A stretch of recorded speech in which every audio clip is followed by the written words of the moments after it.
what's your name? I'm Andy. What? Andy. Andy. Yes. And what's your YouTube channel? It's just YouTube. Andy Cats? It's like at Andy Kate. Okay, and you made this really awesome bike here. You want to tell me about it? Yeah, so it's basically a jet engine with no moving parts called a pulse jet, and then we strapped it to a go-kart frame like this. Okay, so it's a go-kart plane and extended but with some unistruts. Yes. So you didn't have to do much welding. No, just for the pulse jet, but not much for the frame. Yeah. Yeah, that's what's nice about unistruts. Everything bolts in. Fantastic. Yeah. Like I love unistrut because it's kind of like a rector set for adults. Right. Yeah, and it's cheap.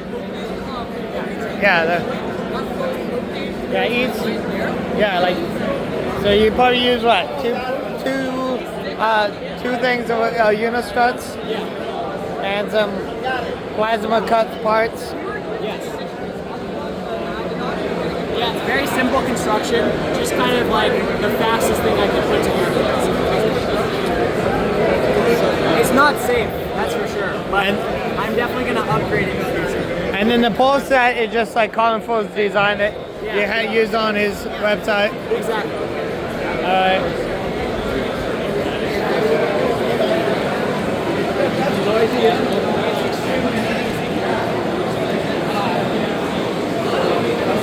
Are you with him too? I work on this project. I'm also the avionics lead for this project. So both of them. So this is we're trying to build a liquid fueled rocket and get it to space. That's something like no college team has done, and we're at UC Berkeley's rocket club. So you try to make a spaceship? we're trying to send a rocket to the Carbon line. Yeah. So not orbital, but just like 330,000 feet up. But you try and send a rocket to a carbon line. That's really. So check out that engine. That's metal 3D printed. That big boy over there. So we call it heavy bulb because our other engines are called light bulb and they're small. So our biggest engine fires with 100 kilonewtons, 2,500 pounds force. This is all metal 3D printed out of Inconel, and then we machine it down so it looks like that. And it's regeneratively cooled, so you can actually see all the channels in there. Yeah. It's kind of melted a little bit. So interesting story. We originally were super confused on why all the burn-through channels were up here near the injector. So apparently it turns out that, we messed up something with our injector design, and we had to plug various ports on there with glass tubes that we cut and put into the outer holes. And so apparently when copper and Inconel react at high temperatures, you can end up having the Inconel become a lot less strong, and then it ends up bursting or being much more susceptible to getting destroyed. And that's apparently what happened. It's crazy. We did not know about this. It was the kind of thing where we talked to the company that 3D printed this that we were working with. And they were yeah, so this is the thing that happens. I never heard about it before. That was very interesting. Okay. So we're gonna design an even better one that mitigates these issues. Part of the reason we had a problem was we changed visuals, how we your design process. It's really awesome that you're building this. This is your YouTube channel? Is it a different? This is our club's YouTube channel. Oh, so you work with them on the YouTube. So both of us are members of this club, and we both work on the avionics for this rocket project. That was our personal project. So what the club? Oh, this is your club YouTube channel. Yeah. So all of And what's the name of the club? we're Space Enterprise Space, like it says on the tin. Oh, in Berkeley, California? Yeah, UC Berkeley. Oh my God, that's awesome. Yeah. I always wanted to fit out a way to send a rocket into space. Yeah. You should put a computer in it that does Dogecoin mining. So you can be like Dogecoin to the moon. I don't know. That might be some hilarious. Yeah, we're still ways from it, but we're making steps, right? So that engine fires on that test stand over there with all the LEDs. Something we're working on at the same time is this is a giant solid fuel motor that we work on. We fired it once.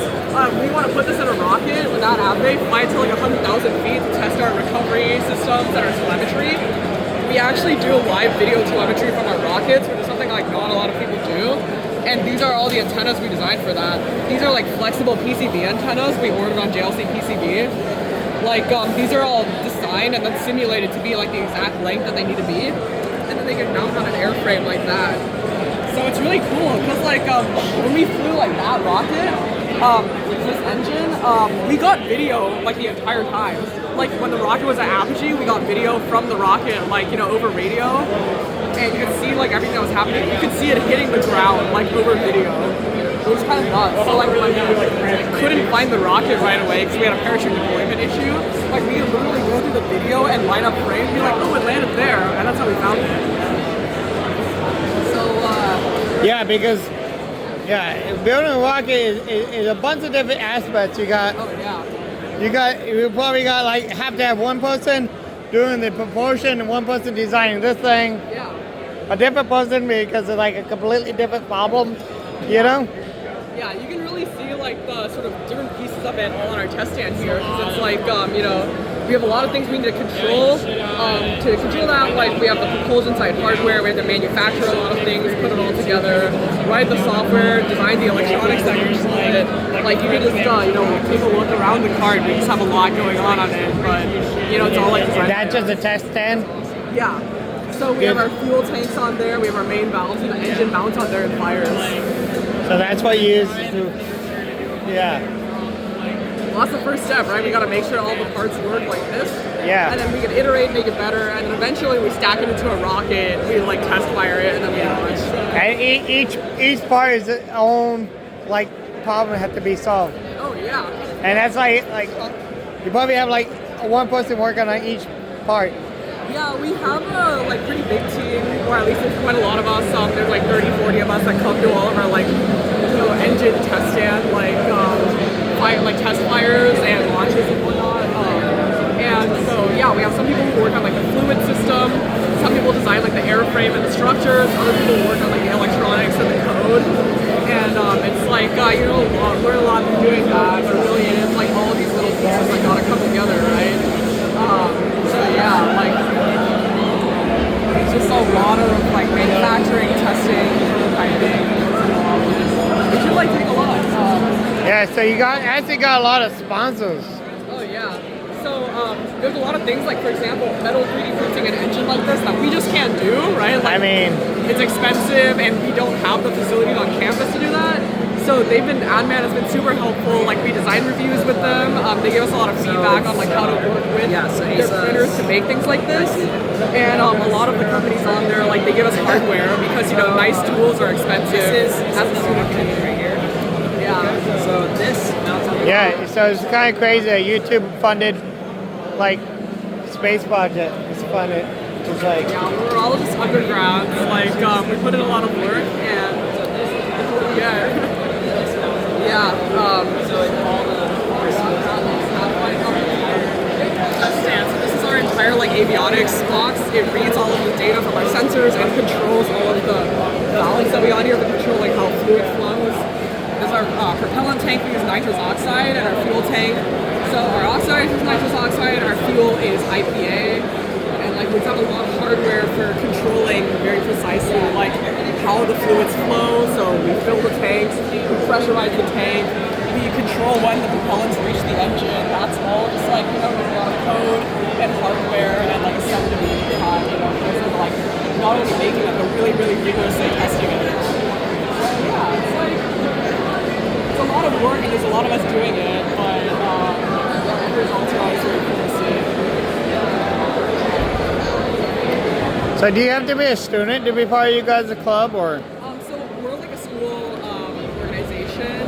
So like it's all students. But that being said, like, you know, if you're not a student, we still love to chat with you. And like you can reach out to us through our website, email, like our YouTube channel, our Instagram. Like we like sharing what we do, and like rocketry is just such like an open community, and like the hobbyist rocketry space at least, like a lot of student teams like sharing information with each other. There's a lot of hobby projects that like, you know, they build all kinds of cool things like showing off. So it's not like, you know, we want to hide anything. Like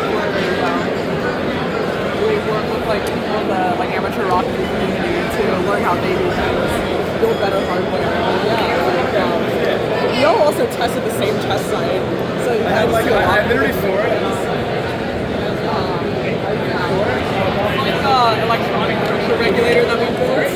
What? It's like a brushless motor controller that we designed, and we could use this like regulate the pressure in our tanks. Because we can fill up a high pressure source to like build up pressure inside the tank, and we can basically do a PID control loop to keep the pressure in the tank exactly what we want it to be, which means that we can have like very steady hot fires and like steady because we have steady tank pressures that we can maintain. It was like a lot of R&D that went into that, but the end result is like this like piece of hardware that is just kind of part of our infrastructure now. So that's very fun.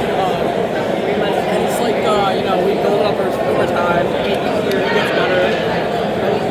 Yeah. Well, thank you so much, so yeah, everybody please like and subscribe to both our channels. Space at Berkeley, and you hit the subscribe. So yeah.